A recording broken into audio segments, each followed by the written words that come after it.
Welcome to Nutmeg Nation with Carlene Humphrey.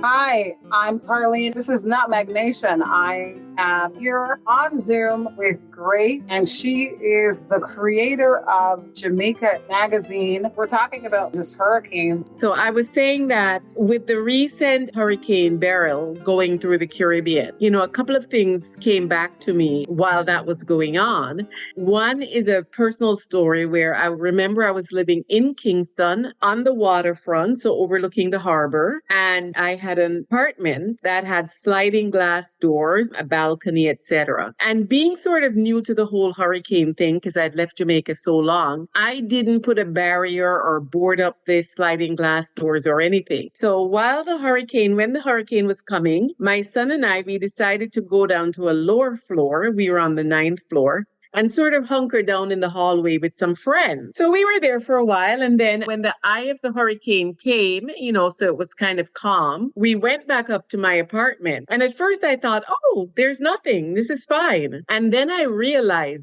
very strangely enough, the sliding glass doors, the glass of the two sides of the sliding glass doors had completely been removed. There were no shattered glass. There was absolutely zero in the apartment, on the balcony, or in the pool below. The two panes of glass from the glass doors were just gone. To this day, I wonder about the science behind that. Like the hurricane hit so fast and so quickly that it shattered the glass. Like the amount of... It didn't shatter it because there were no splinters. Oh, so when you say no splinters, There were no pieces of glass. There were no shards of glass. There was nothing. I know. It takes a while to get you to think about it. Like in terms of gravitational pull, when there's a hurricane and the pressure is so strong. Charlene, I don't even know what the science is. The only thing someone could mention to me, I had only recently moved into that apartment. Mm-hmm. I bought it. And somebody said maybe the glass panes, at least one or both of them, maybe they had at the very top some kind of separation from the frame. And maybe if the wind came in and got behind it. But I am telling you, to this day, no shards of glass, no splinters, no nothing. Yeah, that's like a miracle. It was a miracle. And then obviously I waited on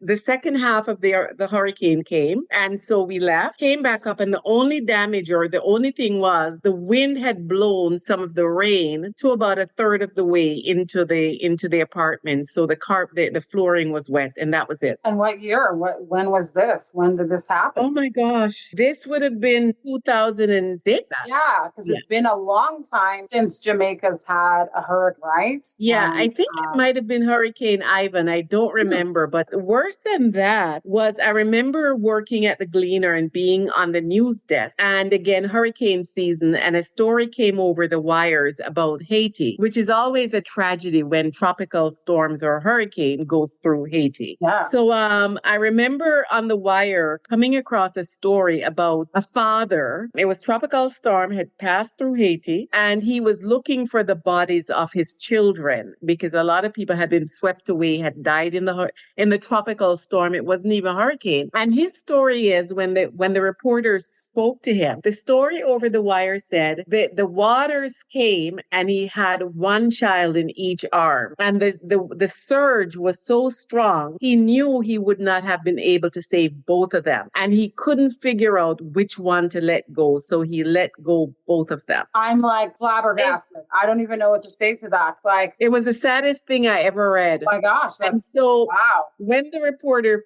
saw him, he was then looking for the bodies of his children. So you said you saw the story in the Gleaner? No, I was working at the Gleaner. And as one of the editors, we have access to stories that come over the newswire. Right. And so being on the desk, I was watching and reading stories coming over the newswire about this tropical storm that had passed through Haiti, and hence came across that particular story that talked about this man looking for his two children. Yeah. But the tragedy with Haiti, the deforestation, it's so deforested that it doesn't take much for devastation in terms of the water and the wind that's caused. And in this case, it wasn't even a hurricane, it was a tropical storm. Okay. Those are the two things that came to mind in terms of this hurricane that just went through the Caribbean. That just hit me. Like having trying to decide in a tropical storm, like which child you're going to hang on to. That's probably like the hardest decision any parent has to make. Well, that's why he said he couldn't decide. He said he knew he couldn't save both of them, but he couldn't decide which one he would save. So he let go of both of them. And it's like, why both? But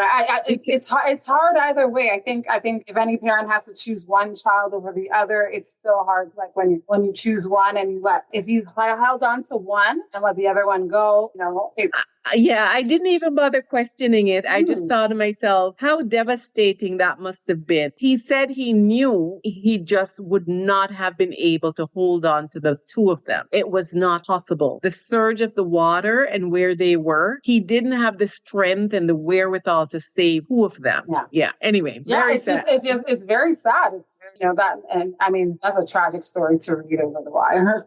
It doesn't matter how you put it. Yeah, I know. Sorry to start that way, but but that's part of the story of the Caribbean, isn't it? Well, even now, I just followed up. I mean, talking about the Caribbean, and this show is about Grenada firsthand, but I think it's important to talk about the Caribbean as a whole because we all have a story to tell, and we all feel the impact. The Hurricane Beryl that happened in Grenada, it also hit Grenada and Jamaica, and I don't know what's happening now. I haven't been following things because there's so much happening in the world and life, and things are always happening, right? So do what we can.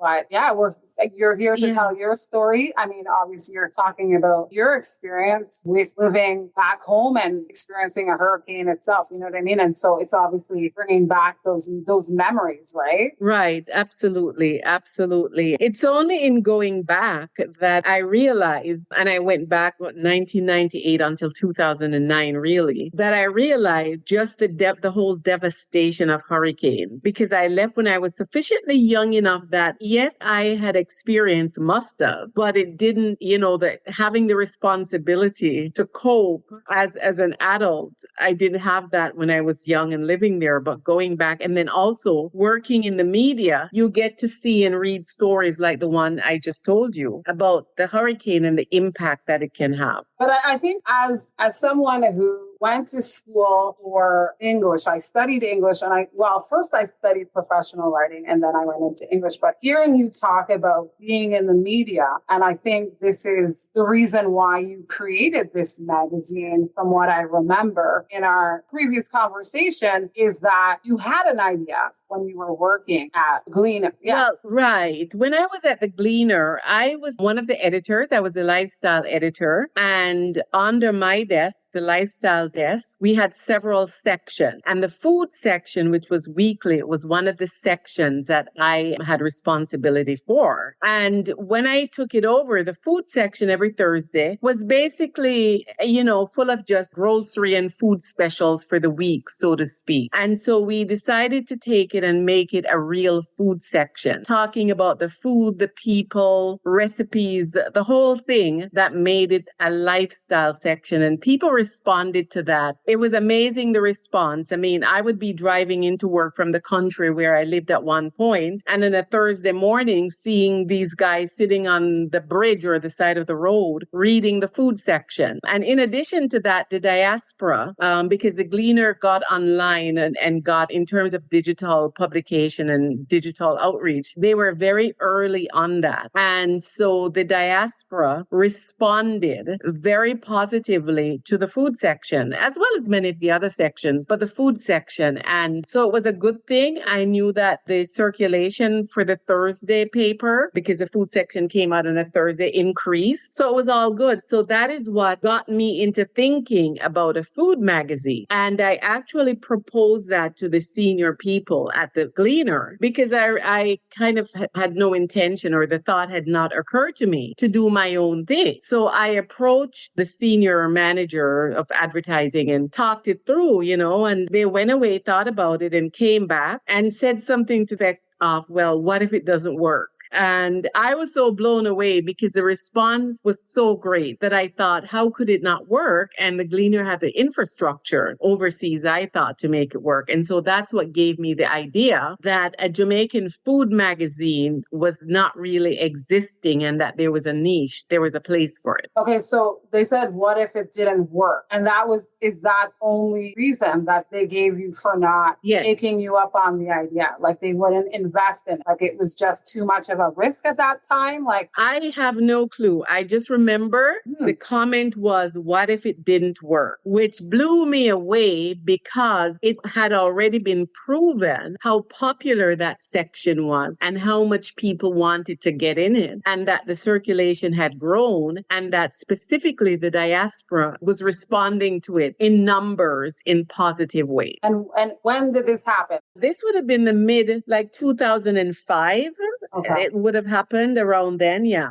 I mean, as someone who's been writing for a long time, like at that time in media, like how was it working for a newspaper at that point? Like I think it's not like 2008 when the stock market crashed where they're like, oh, they're worried about losing money. You know what I mean? Investments. Like this was a very prominent newspaper that you were working for at the time. I didn't really bother myself in thinking too much about that. I know that the Gleaner was, and most likely still is, the largest media house in the Caribbean, with offices at the time, and I think still now, in London and Toronto and New York and so on. So that's what I meant when I proposed the idea. It wasn't just on a whim. It wasn't just that people overseas were responding. It's also that the Gleaner had the infrastructure, in my mind or my understanding of things, to make it happen. Once they said that, I didn't bother myself too much to ponder and think about their thing and their reasoning. Yeah. That would be a waste of my time and energy. But the idea did occur to me that I could look at doing my own. Yeah. And so what was the push? What motivated you to go and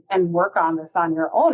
It takes like passion. Like, what drove you to do this? Well, I mean, it was such a pleasure working on the food section. The food section was part of my responsibility. We also had a Saturday lifestyle section. We had a Monday pullout section called, forget what it was called, but mainly aimed towards women, although men read it as well. And the youth section. So I had 4 sections that came under my responsibility, plus special projects. What I found out about the food section, and I only knew this or learned this working on it, was how much food was not just about eating or recipe. What people were responding to in the food section were the stories that we were telling around food, the people in food, the connections that you make through food, the connections that you make when you break bread together. And for me, the storyteller in me responded to that. That's where I saw the possibilities. So while recipes were a part of it, it wasn't so much or just about recipe. It was about the story of food, who grew it, who cooked it, what's the history, the culture, the coming together, all of that around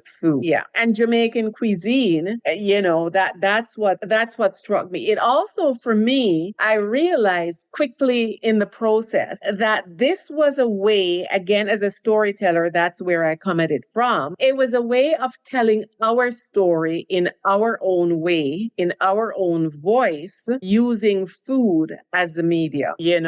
Our stories have been and are being told through music and sport, which is absolutely amazing. But this is just another way of telling our story and of who we are. And I will say quickly, at the very beginning, a few people said to me, why call it Jamaican Eat? Why not call it Caribbean Eat? So I want to address that right away. I did think about that, but I felt that I didn't have the authority to call it Caribbean Eats because I did not have that intrinsic understanding of the Caribbean that I would want. It wouldn't have felt authentic to me because the Caribbean is not a monolith. We're very similar. Okay, so when you say monolith, you elaborate on that for those that are not very well versed in the English language as you are. You know what I mean? Like, yeah. Monolith meaning that we're not just one blob. We're not just one big old thing. Yeah. We have similarities and we are sisters and brothers or whatever you want to call it. But there's the Eastern Caribbean, the Northern, the Southern, the whatever the English speaking, the French speaking, the Dutch speaking, the Spanish speaking, et cetera, et cetera. And there's sufficient differences that I wanted to respect that, not to lump us all into one, and to be addressing it in a way that I couldn't feel it. In Jamaica, although I had lived away for quite a while and moved back, I felt an intrinsic understanding that I could present whatever I was doing authentically, where I didn't have that with the rest of the Caribbean. So my thought was to have it Jamaican Eats and then invite whenever, wherever, and as often as possible, the participation and contribution and content from other islands and countries in the Caribbean. You know, I understand that. I mean, because in order to do something well, you have to be well versed in it, or you have to have an idea, like, you know, start with the idea or have knowledge of it somewhat. Like, not that you know everything about Jamaican or recipes or stories, but you are a storyteller and you're telling your story through the eyes of other people who create Jamaican dishes. You know what I mean? Like, a lot of people love Jamaican cuisine and they're always looking for somewhere new to go. Like, I mean, right now it's summertime. And so it's all about the food festival and, carnival's coming up. You have Jamaica Day coming up, all the things that, bring people together through food. Like when you're, what do you call it? When you're having a gathering, it's usually, they say people, when you invite others, it's like there's food involved. Yeah. So here's the thing. Again, I didn't just start out just to give recipes. It was about telling the story of Jamaica, our culture through food. So it was about food and culture. And I had an intrinsic understanding of Jamaica. And let me point out, had I not gone back to Jamaica to live and work, if I had not gone back and had that experience, I don't think I could have done it authentically. Because having left in my early teens and coming to Toronto and growing up here, I didn't have that connection again until I went back and worked. And I think specifically worked in the Gleaner. That's what brought me to that place of that intrinsic understanding, that where I felt that I could go ahead and tell our stories in that way. It's very interesting that you say that, because this show here, Nutmeg Nation, I had this idea because I've had a lot of people say things about Grenada. Grenada is a small island. People don't know it exists.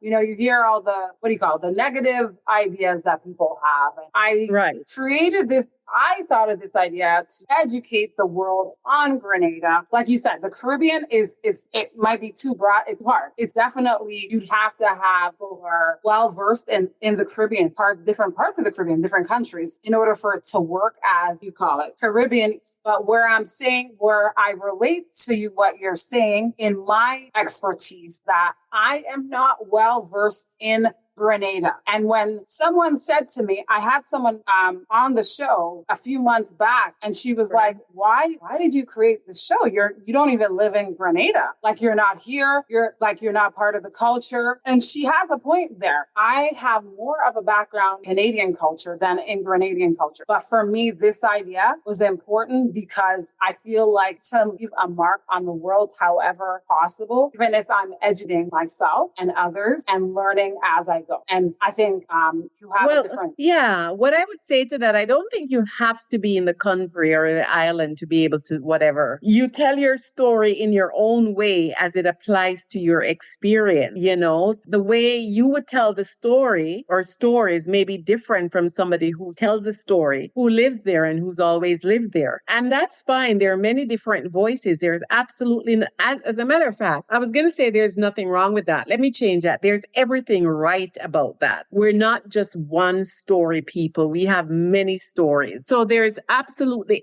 everything right about that. It only amplifies our voices when we can do that. So I don't think there's anything wrong if you tell your story from your point of view and your understanding of it. I just think it's important that we tell our stories in our way that is positive, uplifting, and elevating. Because when others tell our stories for us, it tends not to be as positive or as uplifting. Where others may see struggles and whatever and so on. Yes, there may be that, but I also see it as Jamaicans, and I would say Caribbean people in general, as being very resilient and offering a lot to the world. That's how I would tell our stories. Other people may choose to tell our stories for us from the point of view of victimhood. Well, it's very telling. Like you said, we have to tell our story our way or how we interpret it. And for me, I born in Grenada. I left when I was very young, but I've always been connected to my family there. And they say it's not where you're going, it's where you came from. And that, Grenada is a part of who I am, like the culture, there Right. Grenada's a very beautiful place. And the same thing with Jamaica. Like, you know what I mean? That, like you said, when we talked about this before, it's our Caribbean story. And it's nice to talk to other people from the Caribbean who have a story to tell, because I can tell with you, there's so much passion. Like, it's just, I could feel it, even though we're on Zoom. You are so strong. Grace, I'm telling you, you know what I mean? It's the passion, the desire, determination to create what you've created. And if they hadn't said no, then it might not have happened. Never know in life. There's Exactly. a reason why it happened, and you have a story to tell. Going back, what I want to ask you though, from the beginning, if we go back to the beginning, where you were born in Jamaica, how did you start off, growing up? Where did you? So I was born in Kingston and I left in my early teens. For those who it matters to, I went to Arden High School for a couple of years before I moved to Toronto. But I knew from the beginning that I was always into writing. I was always writing. I was that kid in the neighborhood who would also give other kids spelling tests. When I ran out of books to read, I read the dictionary. I was always writing and thought I would be writing. It was that was just me. So I knew who I was from the very beginning. So going into journalism here, having come to Toronto and attended high school here, then going to what was then Ryerson into the journalism program, that was like a natural for me. So that is my formal background then in terms of writing and communications and so on. And I stayed in Toronto and did some amount of writing and journalism work and whatever, but decided to go back to in Toronto, did that for a while. I actually went to Jamaica twice. When you were in Toronto, where did you start off your writing career? I was in Toronto just after graduating from Ryerson journalism program. I actually moved to Jamaica in the mid to late 70s and worked for 2 years. This was before the last move. So I made 2 different moves back to Jamaica. I worked 1 year for what was the Daily News, the Jamaica Daily News, I think it was called, for 1 year, and worked for a radio station for 1 year. And then came back to Toronto, was in Toronto, took on running a neighborhood newspaper called the Ward 7 News that had been started and that had been running by the former mayor, John Sewell. I took that over and ran it. We changed the name over to the Cabbagetown Riverdale News, so it gives you an idea of where in Toronto it was. Did that for a while and then gave it up, and then had various communications role for various companies in Toronto, and then I decided to move to Vancouver. So there's a lot of moving. Lived and worked in Vancouver for a while. Yeah. And then in the beginning of 1998, decided I would go back to Jamaica and live and work for a while. Oh, wow. And it was in that second move back to Jamaica where I was working at the Gleaner that I then also started Jamaican Eats magazine. Yeah. And how did you fund the magazine? I remember as we look back, it's always getting the ball rolling, getting everything started. You know what I mean? Yeah. Supporting you, no? Well, yes, that's always a struggle. I made all the classic mistakes that one does, printing too many copies too early on and so on. But I also had advertisers. I'm going to mention her name, Zane Issa, as one example from, I think it's Super Clubs, who was very supportive, as well as a number of other investors who advertised in the magazine. So I had a number of that. I quickly had subscribers as well in various countries because I'd done survey friends and family about what did they think of such a magazine, and the word spread in that way. So that was how I did it, and just bootstrapped it wherever I could and hung in there and kept it going. So now with the way of the world, everything's going digital. And so many of your subscribers can, subscribe online, read the magazine online or order it and get, the paper copy, right? So. Right. Well, okay. So I came back to Canada, went to Vancouver in 2009 and kept the magazine going, which was very tricky because, yes, at that time, the world started to change in terms of digital, in terms of 2008, 2009, the rough economy. And I did try, I think, in 2010 or so to go fully digital, and the readers just were not having it. And I remember that I kept going until 2012 when I started a bakery or decided, took over a bakery in Vancouver and decided that I couldn't do both that and the magazine. And so I suspended the magazine in 2012. And at the time, I kind of was thinking of not bringing it back, I would give it up. But at that time, Facebook was just becoming a thing.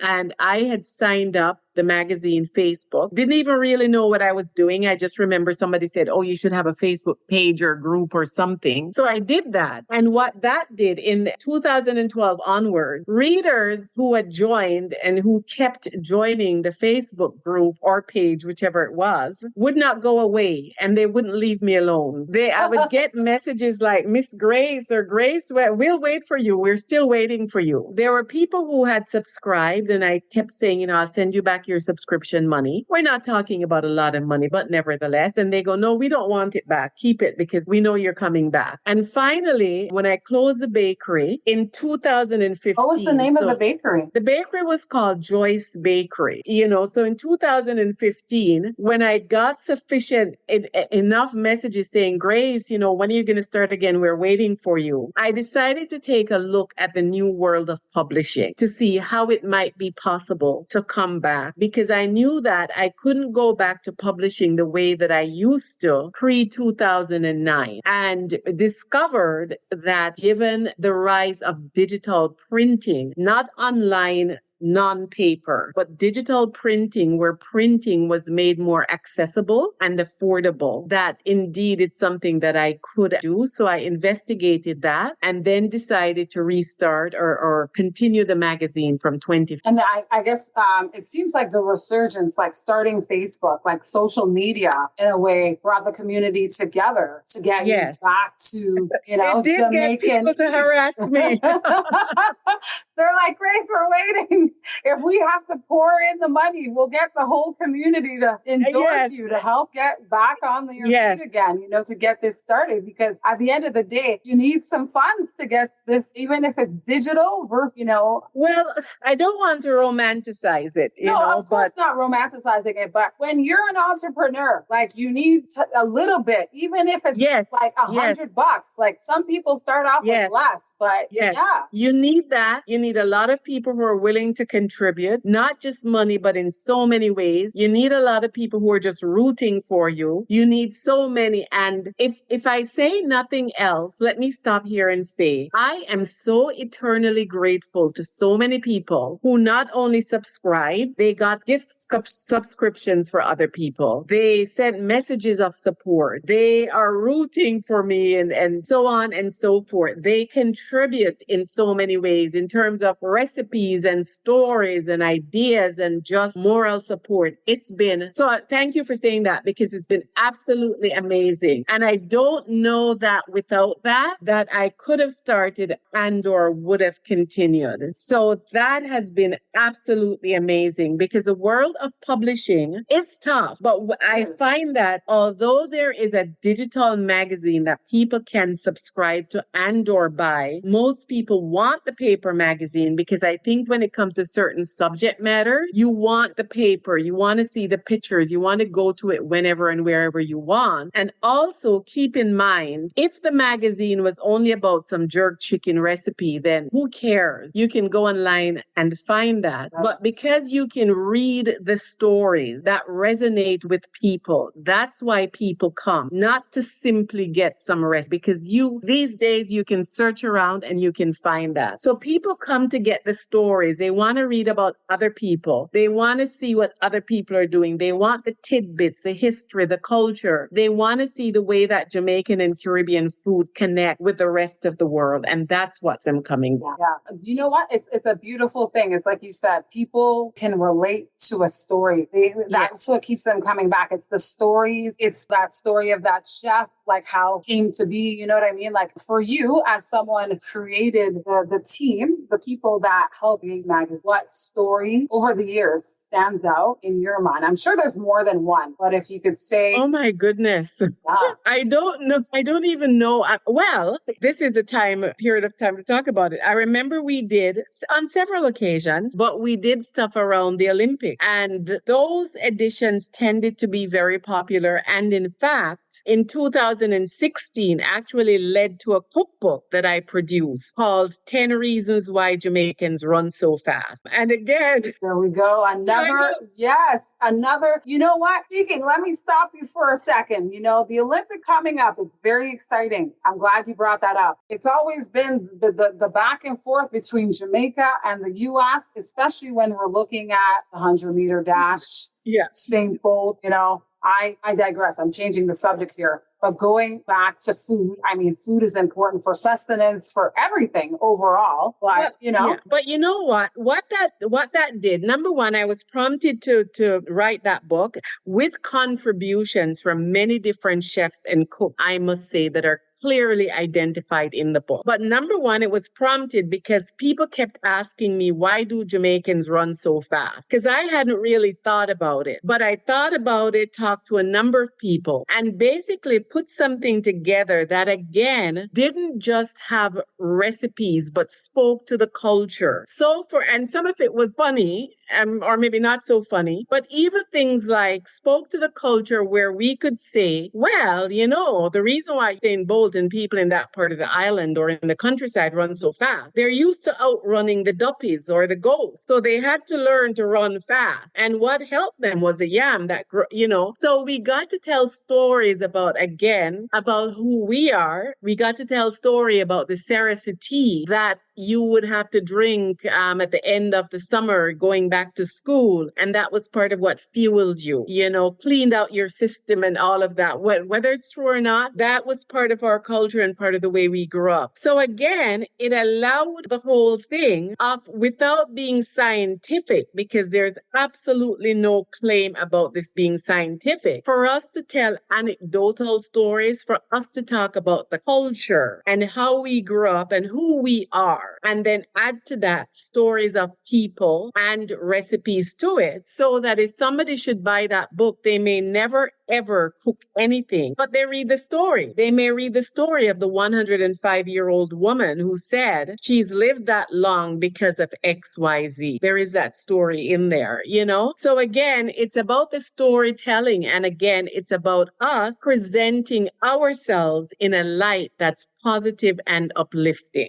Because, you know, that is a part of my mission, is to elevate and celebrate Jamaican and Caribbean food and culture. I think that the most important thing is leaving an impact. And I think legacy.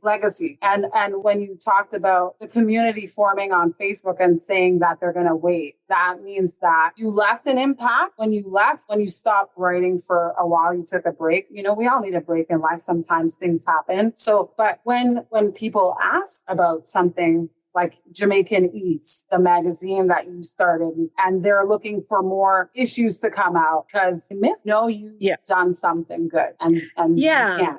If I can also add that when I moved back to Toronto in 2017, I added to that storytelling in a different way, in that I started organizing Caribbean themed events in Toronto, which is almost like a living magazine, but through events. as opposed to the pages of a magazine. And so, for example, I've done several times an event called Caribbean Board Games and Brunch. I remember the last event they had a few months back in the winter. Yeah, in January. And I was watching some of the footage of the event, and I wish I was there because it did bring a lot to that event too, with music and contests. And like you said, it's like a live experience. That particular event was called Jamaica in January. Right. And I had done it during the pandemic once as a virtual event. And for the first time this year, 2024 January, did it in person, live. And it was extremely well received and very well attended. And also, let me say, it drew a diverse crowd. So the diversity is something else. So it drew Jamaican and Caribbean people from all walks, but it also draws, just like the magazine readership, people who just have an interest in things Jamaican or things Caribbean. So people are invited to come to the table no matter who you are. It's just that we're in charge of telling the stories because it's our story, So we get a diversity of people at these events as well as the readership of the magazine. But again, we're telling our stories. And it's in a way that's celebratory, And when we make fun, we can poke fun at ourselves, but it's in our own way. Thank you for listening to Nutmeg Nation with Carlene Humphrey.